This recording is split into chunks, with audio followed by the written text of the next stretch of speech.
न त ल ल ल ल आफ्नै पैसा माग्नु पनि भिख मागे जस्तो गर्छ यार तपाईँ हो चाबी पठाइदिनु भएको थियो दिनु त कति भयो 55 रुपियाँ दिनु न 50 रुपियाँ के 55 रुपियाँ हौ 55 रुपियाँ दिनु न 55 रुपियाँ उठेछ त चाबी ल्याएको नि 55 रुपियाँ कस्तो 55 रुपियाँ हुन्छ अनि के मान्छे ल्याएको र चाबी ल्याएको फरक फरक हुन्छ र चाबी ल्याएको ल्याउने एकैछिनमा हुन्छ मान्छे ऊ पर्खिनु पर्छ चाबीलाई चाहिँ झन् धेरै पर्खिनु पर्छ नि यहाँ आएर पनि पुर्याउने बेलामा पनि कल गर्नु पर्यो तपाईँ के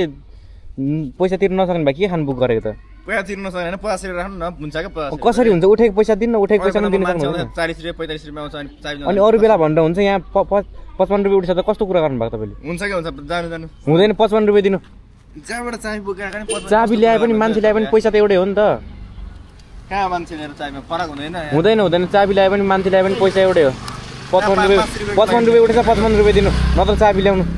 कस्तो चाबी दिनुहुन्छ नि मेरो कुरुमको चाबी नलानु नि अनि 55 रुपियाँ उठेछ 55 रुपियाँ ल्याउनु न त ल ल ल ल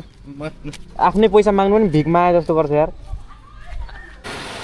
उठेको पैसा माग्नु थियो यार त्यही पनि भिख मागे जस्तो गर्छ यार रनमतीको बाद उठेको पैसा दिनुको लागि पनि दाँतबाट पसिना चुहाइरहेको छ नि भुला